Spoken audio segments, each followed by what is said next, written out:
Hi guys, welcome back to Belle's Books. I'm Carly and today I am bringing you my TBR and recommendations video for the History Challenge Readathon. This is a 2-week challenge to read history books. It's hosted by my lovely mate Emma over at Cup of Books, and I will link her channel down below. There's 4 other hosts, Jenny from Bookish Shenanigans and 2 Justins, and I will link all of them down below in the description box. Okay, so the only real challenge is to read a history book, non-fiction. There's lots of other prompts as well. So again, I will try and insert that picture at the end of the video. Now, considering I've completely failed at Springathon, I'm keeping this one low key.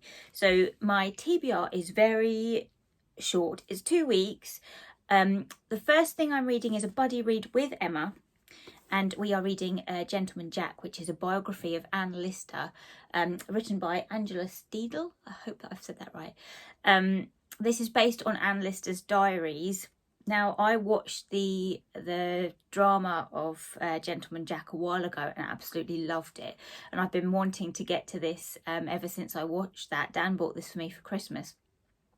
So I'm really pleased that we're reading this.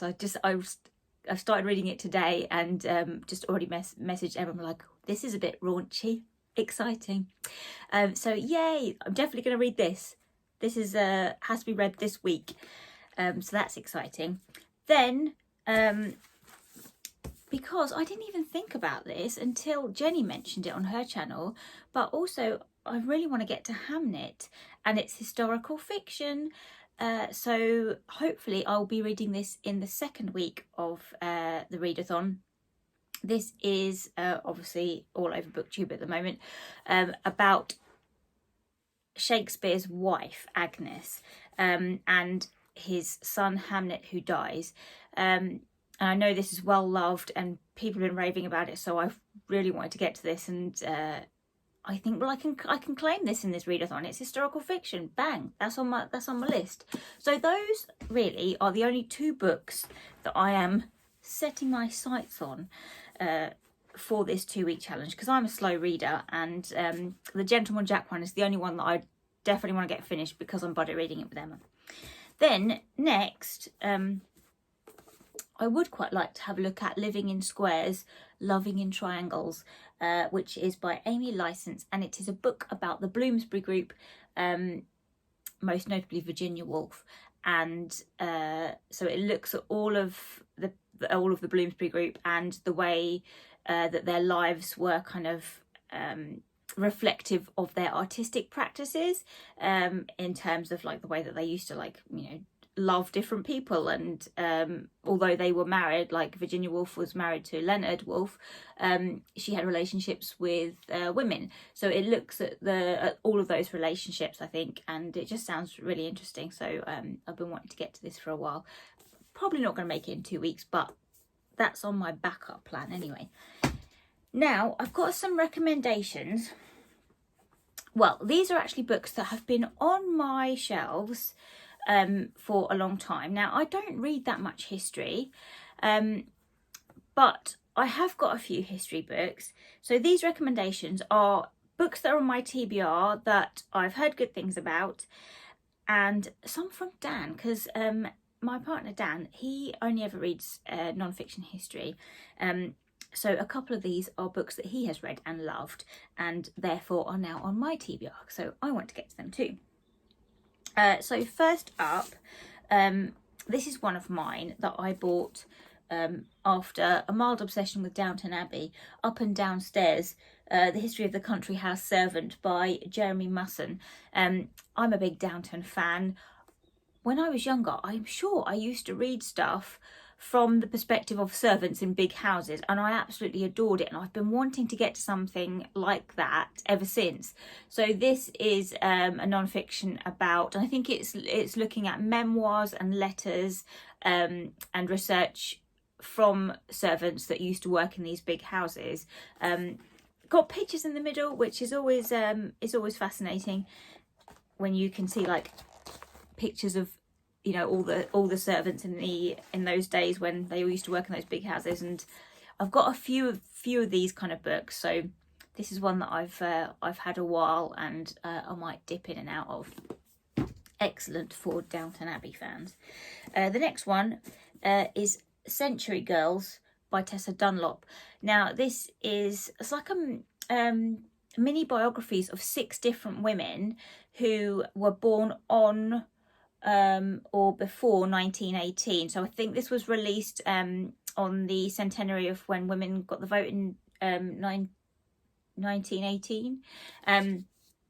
So this is a celebration of these women, and I think what Tessa Dunlop has done has like interviewed them, and there's some marvelous pictures in the front of these women.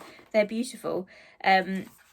So she talks about their lives and just like does, I think it's mini biographies of all of them. Oh, how lovely is that? So there's these 6 women, and she does a chapter on each of them. Lovely, lovely. Okay, next I've had this for years, absolute years. She-Wolves by Helen Custer, which is kind of, again, biographies of key women from history. So she looks at 4 women. I started reading this ages ago. I've got my bookmark in there, just didn't finish it, which isn't indicative of the book, I don't think. I think I just started it and then put it down and, as I want to do, moved on. So we've got Matilda, Lady of England,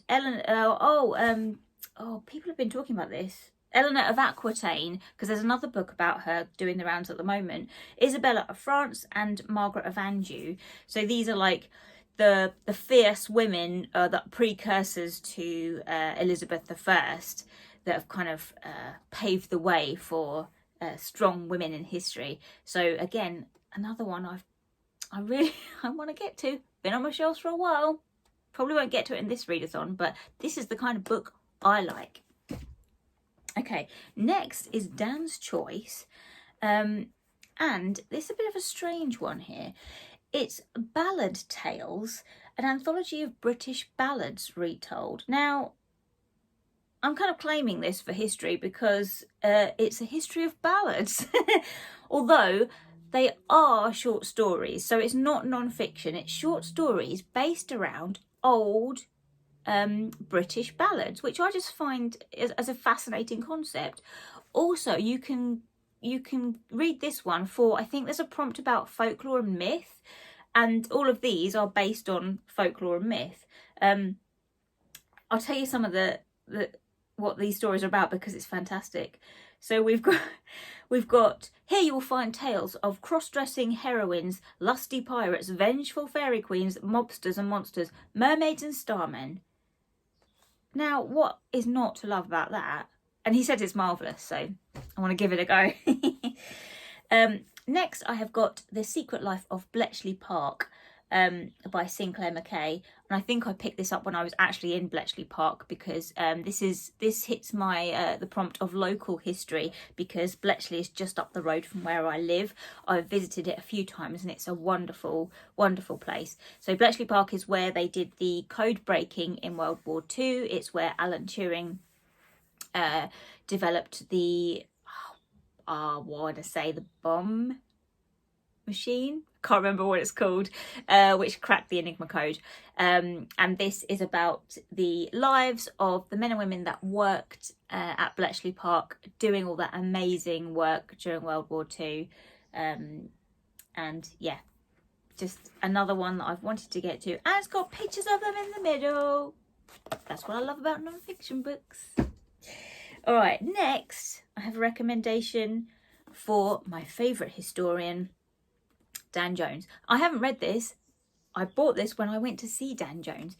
Now, Dan Jones is mine and Dan's favourite historian. We watch his history programmes all the time and we love him. We call him the casual historian. So there's a team of them. There's like Dan Jones, Susanna Lipscomb, and not so much Lucy Worsley, but I adore Lucy Worsley. So we call them the casual historians because they're like, they know their history and they're damn cool.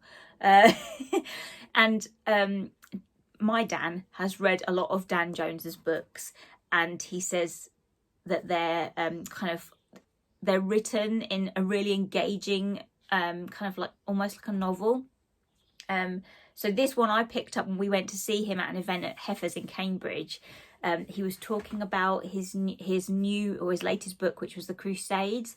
Dan's reading that at the moment and he's really enjoying it. And I've always been intrigued by The War of the Roses. So this is about The War of the Roses, and it's got really good reviews. Again, it's a chunker, so I won't get to it in this readathon, but this is a history book that I'm very keen to get to at some point. All right, how are we doing for time? 10 minutes, okay. Oh, next I've got Lucy Worsley. As mentioned, I love Lucy. Again, we watch all of her programmes. I was looking for an audiobook by Lucy Worsley because Jen over at Jen the Librarian has just mentioned the Jane Austen at Home book. She listened to that on audio and said it was fantastic, and I can't get hold of any Lucy Worsley on my library apps because I don't subscribe to Scribd anymore. I listen to audiobooks through my 2 library apps, and unfortunately there's no Lucy on there. Sad times. But this is a backup choice. A Very British Murder, another recommendation from my Dan, and this is about the British obsession with murder. So, you know, things like Jack the Ripper, and when people used to like go to murder, like crime scenes where there was a murder and take mementos. What is that even about? It's so gross. But he says this is like really well written, obviously, and just fantastically interesting. All about our obsession with murder and murderers and gruesomeness. Probably why we like going to things like the London dungeons. All right, next up, I have got The Immortal Life of Henrietta Lacks by Rebecca Skloot. This was mentioned to me by my lovely book group girls in Cambridge because they're all scientists, and so this is a non-fiction book about the scientific kind of journey that has come about from the cells of Henrietta Lacks, who was a woman who had cancer, I believe, and her cells were taken without her knowledge and consent and have been used ever since for scientific research. And they're still being used now for scientific research. And it's about the fact that happened, that she wasn't informed, that so much scientific discovery has happened because of these cells that were taken from her, and there's been like no credit or almost like nothing given back to her family because of that. And it looks like the inherent racism in that, because Henrietta Lacks was a black woman. I'm assuming she was American. But yeah, this sounds fascinating, and I've heard lots of great things about this. Again, won't get to it in these 2 weeks, but at some point. Then I have got 3 kind of memoir or biography type books. Yes, there is a memoir in here because I've got Suffragette, My Own Story by Emmeline Pankhurst. Had this for ages. So this is, I think, from in her own words, about the suffrage movement, and I think they did a film of this. Let me check. Yes, Meryl Streep is mentioned on the inside flap. I have seen it. So in her own words, and what an amazing life she had, and would love to get to this at some point soon. Another one I started and never finished ages ago is Lives Like Loaded Guns, which is a biography of Emily Dickinson by Lyndall Gordon. Now, I went to an event at Cambridge Literary Festival years ago, when this was published probably, to hear Lyndall Gordon speak about this book. Started it, didn't finish it. Again, not indicative of the book at all. But Emily Dickinson is a poet that I really love and would like to know more about her life. And it says, and her family's feuds. So interesting stuff there. And the last one on literary biography, Jane Austen, The Secret Radical by Helena Kelly. Another literary biography of a fascinating woman. What's not to love? Again, won't get to it anytime soon probably. But all of these books are just so fascinating, man. This history challenge should be a month. I might get to some more of them. Okay, is that all of my recommendations? Super quick recommendations. Lots to choose from there. I'll link the original announcement video down below in the description box, and as I said, all the other channels. Talk to me if you're doing the history challenge. What are you reading? Have you picked up any of these books? Have you read any of these books? Are you going to for the history challenge? Okay, there we go. Speak to me down below, and I will see you in my next video. Bye guys.